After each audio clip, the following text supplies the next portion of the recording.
Absolutely. Let's recap for our viewers. This is happening on the anniversary of the Parliament attack also, ladies and gentlemen. Colour bombs have been seized from these two accused who have now been detained. Arunima is also joining us on the broadcast. Arunima, a major security breach. You yourself report on parliamentary proceedings. A lot of security checks take place when it comes to the house. How was something like this allowed? Two youth armed with colour bombs able to jump from the visitors gallery onto the floor of the house, jumping through the seats among the parliamentarians before they were cornered?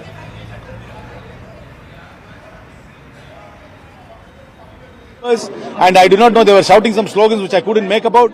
But the fact that there were two people who could come into the visitors' gallery with canisters which could emit smoke, this smoke could have been toxic, it could have been poisonous, or it could have even been smoke bombs. We do not know. But it emitted an yellow smoke, and this is a serious breach of security, especially on 13th of December, the day in which Parliament was attacked in 2001. How much would have been the age, sir? 20 and 30, young men wearing jeans. It was experience. It is inside the floor of the house. Suddenly we found two persons jumped and one is coming gradually forward. What is the target? How? Why they are moving like this? Nobody could guess. Suddenly some smoke started penetrating. It's a yellowish color. So all were in a nervous mood. I was expecting maybe they are going to blast something or maybe they are going to shoot somewhere.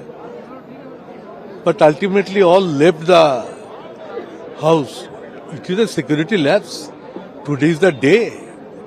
We should not forget that it is the day of particular when our parliament was attacked.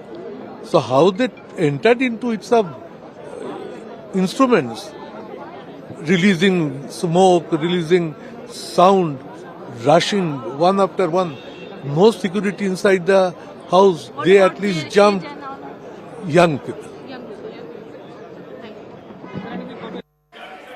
And Arunima continues to be with us on the broadcast. Arunima, those dramatic visuals on our screen, two youth jumping from the visitors gallery, jumping on the floor of the Lok Sabha, armed with colour bombs, and now they have been detained. But there is a two-tier frisking process inside Parliament before one can reach the visitors gallery. This is a huge breach of security.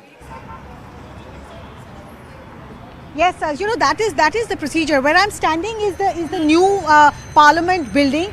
This is the building from the side from which you enter the Lok Sabha, and further down if you go, that's the Rajya Sabha side to enter. And at the other side also there are visitors gates where your identity card is checked, your Aadhaar card is usually ascertained. The person who has recommended you for the visitors pass, usually it's a member of Parliament. That letter of recommendation is scrutinized. Mobiles are not allowed. You're not allowed to carry any foreign object, bags, etc. are all they're asked to keep it outside.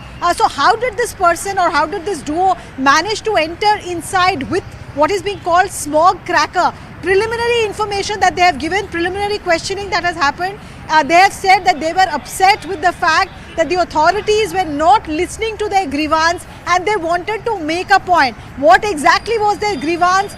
We don't know yet. At this stage, there are no linkages that anybody is mentioning with the fact that today is 13th December, and 13th December in parliamentary history is remembered as a very unfortunate day which saw a parliamentary attack. So nobody is drawing any parallel just as yet, but the opposition members are worried that how did such a security breach happen in a building which has just been inaugurated, which is supposed to be taking into account all these aspects of security of the ministers, security of the members of parliament. Absolutely, and the question also is emerging over the passes, Arunima, as you were pointing out. Now what we are learning is that normally MPs and ministers, even party offices, issue these passes for the visitors gallery. At the same time, what we are learning is that security agencies have been asked to go through all CCTV footages to ascertain whether there were other means used by this duo, to enter the floor of the house. Now, but when it comes to the entire security surrounding Parliament, is the entire mechanism of giving passes also now under question? Let me just try and give you a sense of the security bandobast here. This is the gate that takes you towards the Lok Sabha side. This is the new parliamentary building. Nobody allowed here. You know, you see the police barricades. There are security personnel moving inside towards the Lok Sabha chamber. There is complete mayhem inside because the security has suddenly been tightened. Yes, the duo allegedly responsible for this has been taken into custody, but they now want to sanitize the chambers, both the Lok Sabha and the Rajya Sabha chambers, and the entire premises of the parliament will have to be sanitized to just ascertain. Arunima, I'm sorry to interrupt. I'm joined by Congress MP Gaurav Gogoi on the broadcast. Thank you, Mr. Gogoi, for joining us on